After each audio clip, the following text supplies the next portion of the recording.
Setembro de 1994, Chapada dos Veadeiros, Goiás.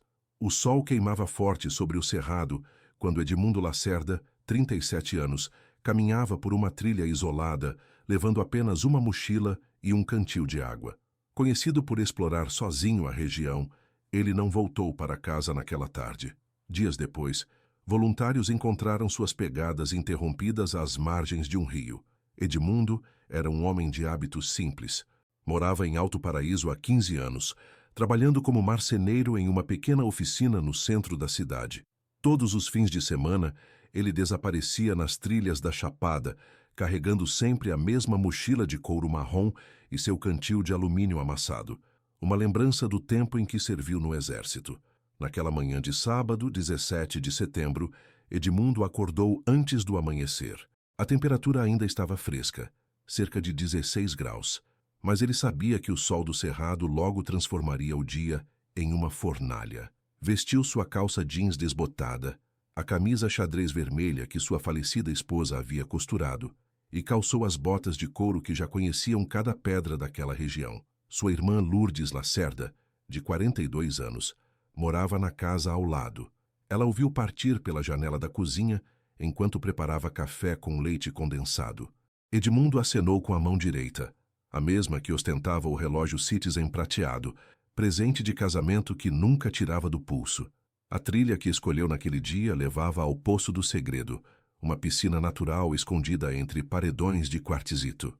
O caminho serpenteava por 3 quilômetros, através de campos cobertos por capim dourado, pequenas árvores retorcidas e formações rochosas que pareciam castelos abandonados. Edmundo conhecia cada curva, cada pedra solta, cada árvore que oferecia sombra nos trechos mais castigados pelo sol. Às 10 da manhã, quando o calor já começava a pesar, Dona Aparecida Fonseca, uma senhora que criava cabras próxima à trilha, o viu caminhando com seu passo firme e constante. Ele parou para beber água e conversaram brevemente sobre a estiagem que castigava a região. "Cuidado com as cobras, Moceu Edmundo", disse ela, enxugando o suor da testa com um pano de prato. "Com essa seca, elas estão descendo dos paredões para beber água no rio." Edmundo sorriu e ajeitou a alça da mochila no ombro esquerdo. "Dona Cida, eu ando por essas trilhas há 15 anos. As cobras me respeitam, eu respeito elas." Foram as últimas palavras que alguém ouviria de Edmundo Lacerda. Às 6 da tarde, quando as primeiras sombras começaram a se formar entre as árvores, Lourdes começou a se preocupar. Edmundo sempre voltava antes do anoitecer. Às 8, quando a escuridão tomou conta do cerrado, ela foi até a casa do vizinho, Sebastião Moreira, e pediu para ele acompanhá-la até o início da trilha. Chamaram por Edmundo até a voz ficar rouca. O eco de seus gritos se perdia entre os paredões rochosos, misturando-se com o som distante de corujas e grilos. Às 10 da noite, decidiram voltar e esperar o amanhecer para organizar uma busca mais ampla. Na manhã seguinte, domingo, Raimundo Peixoto, o guia mais experiente da região, reuniu 12 voluntários na praça central de Alto Paraíso. Raimundo conhecia a Chapada como a palma da mão. Havia nascido ali, filho de um dos primeiros garimpeiros que chegaram em busca de cristais no final dos anos 1960. O grupo se dividiu em 3 equipes. Lourdes insistiu em acompanhar a busca, mesmo grávida de 6 meses. Detalhe que ela havia escondido de Edmundo para não preocupá-lo. Caminharam pela trilha principal até o Poço do Segredo, encontrando pegadas claras das botas de Edmundo na areia úmida. As marcas seguiam pela margem do rio por cerca de 200 metros, sempre na direção norte, até sumirem completamente em uma área de pedras lisas. Ali, a trilha se dividia em 3 caminhos. Um seguia rio acima, outro descia em direção a uma cachoeira menor, e o terceiro se perdia em meio à vegetação mais densa. "É estranho", murmurou Raimundo, agachado sobre as últimas pegadas visíveis. "Parece que ele parou aqui e simplesmente sumiu." Durante toda aquela tarde de domingo, os voluntários percorreram os 3 caminhos possíveis. Gritaram o nome de Edmundo até ficarem roucos. Vasculharam cada gruta, cada amontoado de pedras, cada moita onde um homem ferido poderia ter se refugiado. Nada. Quando a noite caiu novamente sobre a Chapada, todos voltaram para a cidade com o coração pesado e as mãos vazias. Na segunda-feira, A notícia do desaparecimento de Edmundo já havia se espalhado por toda Alto Paraíso. A pequena cidade, com pouco mais de 3.000 habitantes, raramente via situações como aquela. As pessoas se reuniam na frente da padaria, na praça da igreja, nos bares, todas com a mesma pergunta: como um homem experiente como Edmundo poderia simplesmente desaparecer? Delegado Antônio Cardoso, responsável pela delegacia local, organizou uma operação oficial de busca. Vieram reforços de Brasília, bombeiros, policiais militares e até mesmo um helicóptero do Corpo de Bombeiros sobrevoou a região por 2 horas. O barulho das hélices ecoava entre os paredões, assustando bandos de bem-te-vis e sabiás. Lourdes não conseguia comer, não conseguia dormir. Passava as noites sentada na varanda, olhando em direção às montanhas, como se esperasse ver a silhueta familiar de seu irmão surgindo na trilha. Suas amigas se revezavam para fazer companhia, trazendo sopas e chás que ela mal tocava. Ele vai voltar, repetia Joana Ribeiro, sua comadre há 20 anos. Seu Edmundo conhece essas trilhas melhor que ninguém. Deve ter se machucado, se escondido em alguma gruta. Ele vai voltar, mas os dias passavam e a esperança ia murchando como as flores que Lourdes esquecia de regar no pequeno jardim da frente. Na terça-feira, Carlos Mendonça, um turista de São Paulo que estava hospedado na pousada do centro, disse ter visto um homem com as características de Edmundo caminhando sozinho na direção oposta, rumo à cidade, na tarde de sábado. A informação animou os familiares por algumas horas, até descobrirem que Carlos havia chegado apenas no domingo. Sua memória havia criado uma falsa lembrança, misturando conversas ouvidas na pousada.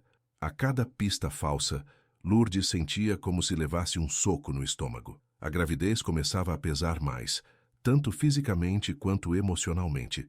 Seu médico, Dr. Eugênio Tavares, a aconselhava a descansar mais, mas ela insistia em acompanhar as buscas sempre que possível.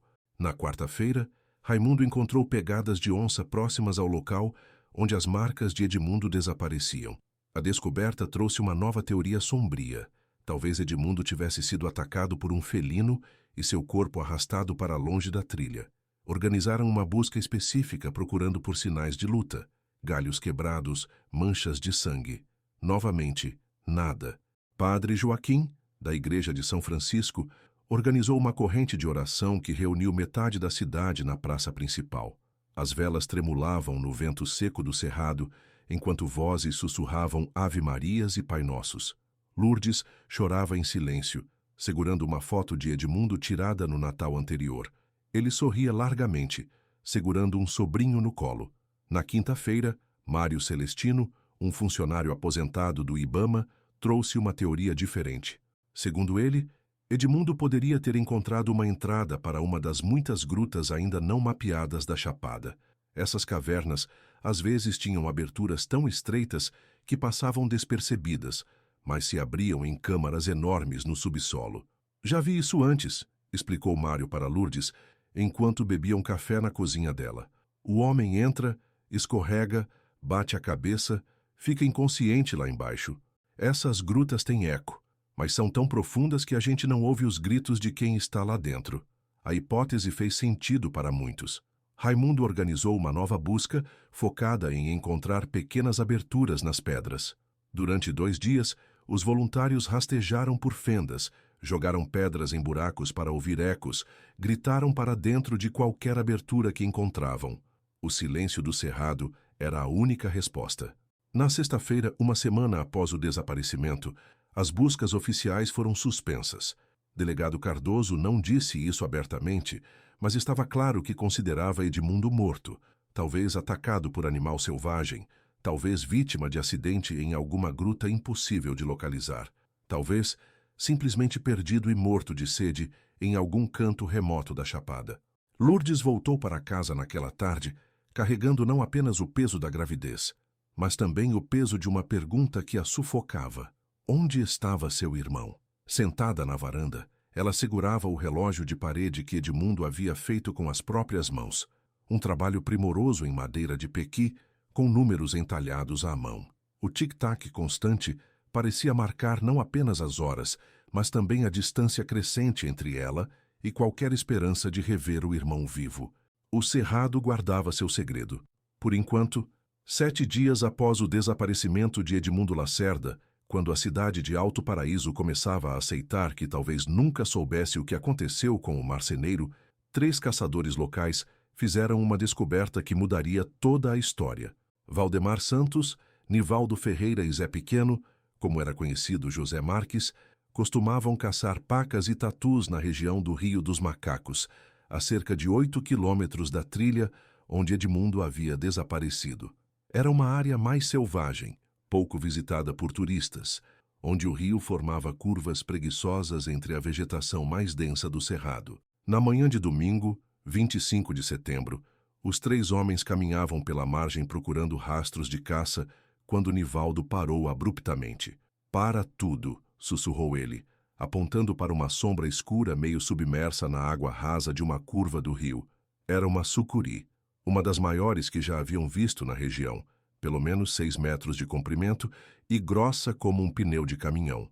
O animal estava parado, meio adormecido no sol da manhã, com parte do corpo dentro de água e parte esticada sobre as pedras da margem. Valdemar, o mais experiente dos 3, percebeu que algo estava diferente. O meio do corpo da cobra estava visivelmente dilatado, como se tivesse engolido algo grande recentemente. "Essa aí comeu alguma coisa gorda", murmurou ele para os companheiros. "Capivara. Talvez um porco do mato." Sucures não eram animais raros na Chapada, mas uma desse tamanho, tão próxima às áreas onde as pessoas costumavam passar, representava um perigo. Depois de alguns minutos de discussão, decidiram capturar o animal. Usaram cordas e galhos para imobilizar a serpente. Um processo perigoso que durou quase 2 horas. Quando finalmente conseguiram matar a sucuri, Zé Pequeno sugeriu que abrissem o animal para ver o que havia comido. Era curiosidade de caçador, mas também precaução. Se fosse um animal doméstico, algum fazendeiro da região gostaria de saber. Valdemar fez o primeiro corte com sua faca de caça. A pele da sucuri era espessa e resistente, e o trabalho exigiu força e paciência. Quando abriram o estômago do animal, os 3 homens recuaram instintivamente. Ali dentro, parcialmente digerido, mas ainda reconhecível, estava algo que os fez trocar olhares assustados. Uma mochila de couro marrom. "Meu Deus do céu!" sussurrou Nivaldo, fazendo o sinal da cruz. Com cuidado, Valdemar puxou a mochila para fora. O couro estava danificado pelo ácido estomacal da cobra, mas a estrutura ainda estava intacta. Dentro dela, encontraram um cantil de alumínio amassado e, para espanto de todos, um relógio de pulso prateado ainda funcionando. Zé Pequeno reconheceu os objetos imediatamente. "Isso é do Edmundo", disse ele, com a voz trêmula. "Conheço essa mochila desde que ele chegou aqui, e esse relógio ele nunca tirava do braço." Os 3 homens olharam para a sucuri morta, depois para os objetos, depois um para o outro. A descoberta era tão perturbadora quanto inexplicável. Como os pertences de Edmundo haviam parado no estômago de uma cobra a 8 quilômetros do local onde ele havia desaparecido. Valdemar embrulhou os objetos em sua própria camisa, e os 3 correram de volta para a cidade. Chegaram à casa de Lourdes por volta das 2 da tarde, suados e ofegantes. Quando ela viu a mochila do irmão nas mãos de Valdemar, suas pernas fraquejaram. "Onde vocês encontraram isso?" perguntou ela, mal conseguindo falar. Valdemar contou toda a história. A sucuri, o Rio dos Macacos, os objetos encontrados no estômago do animal. Lourdes segurava o relógio de Edmundo nas mãos trêmulas. O ponteiro dos segundos ainda se movia, marcando o tempo com a mesma precisão de sempre. "Mas como?" ela começou a perguntar, sem conseguir terminar a frase. Raimundo Peixoto chegou 1 hora depois, chamado por vizinhos que haviam visto a comoção. Examinou cuidadosamente os objetos e ouviu o relato dos caçadores. Sua experiência de décadas no cerrado não oferecia nenhuma explicação lógica para aquela descoberta. "Nunca vi nada parecido", admitiu ele, girando o cantil amassado entre as mãos.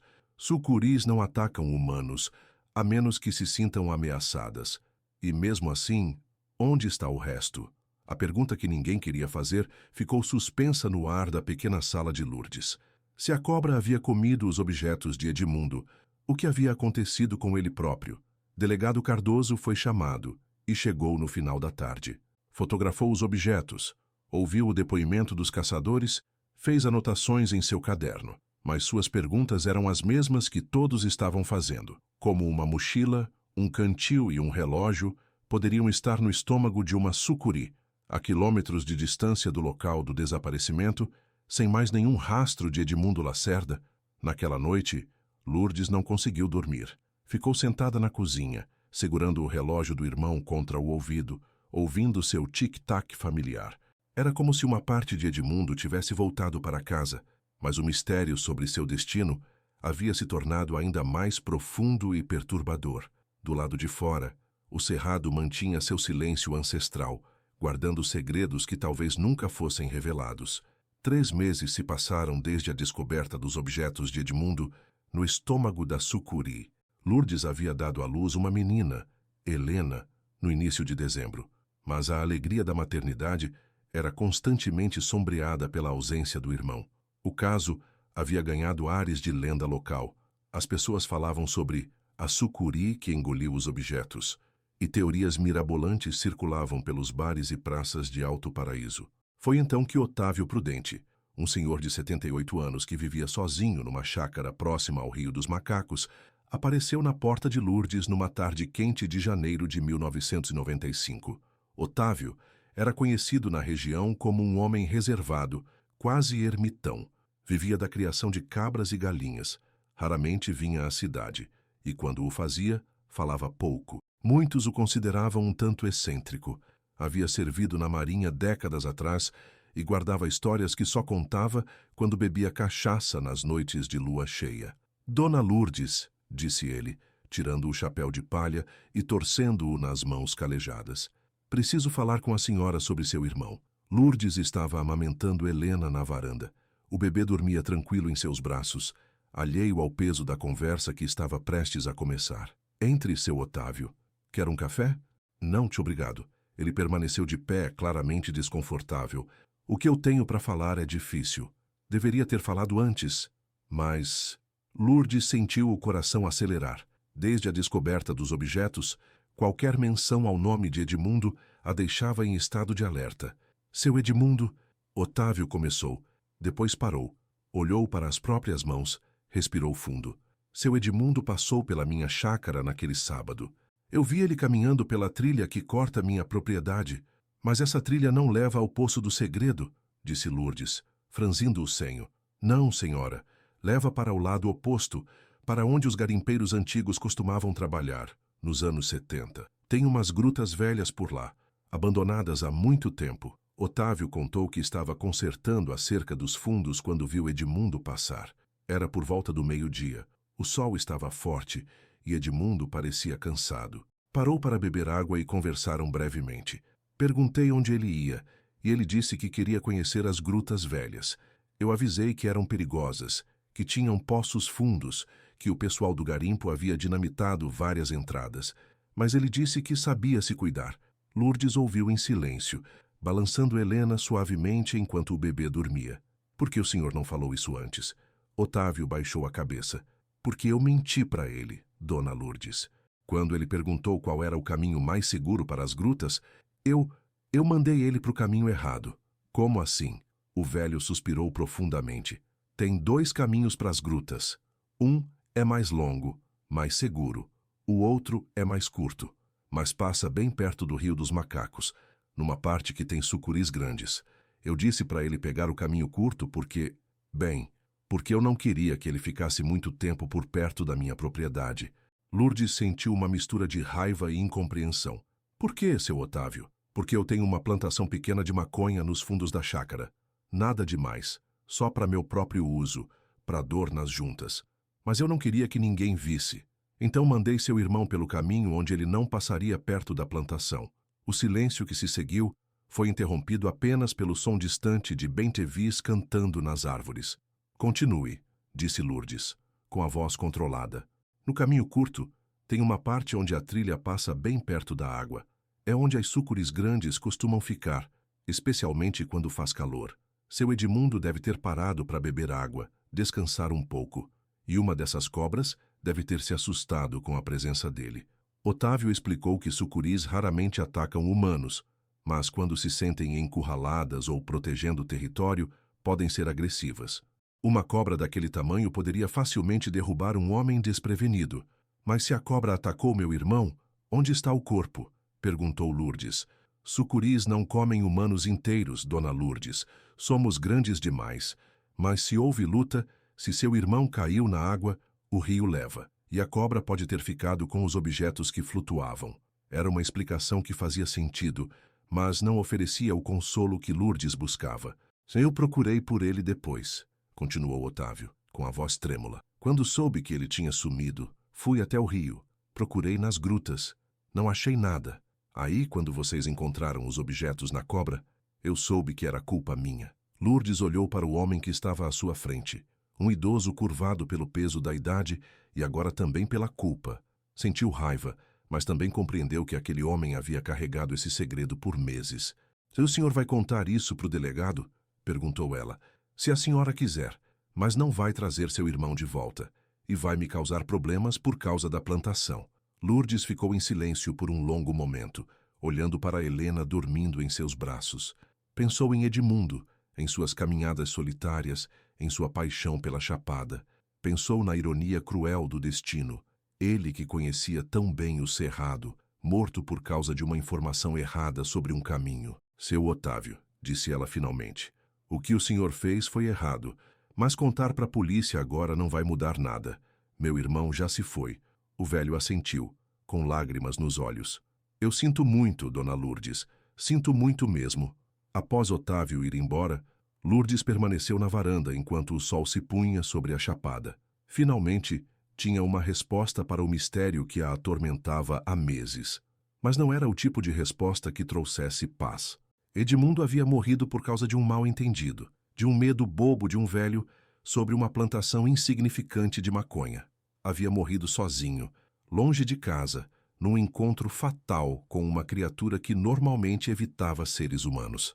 Naquela noite, Lourdes colocou o relógio de Edmundo na gaveta da cômoda, junto com a certidão de nascimento de Helena. Duas coisas importantes. Uma representando o fim de uma vida, outra, o começo de uma nova. Meses depois, quando Helena deu os primeiros passos, Lourdes a levou até a trilha onde tudo começou.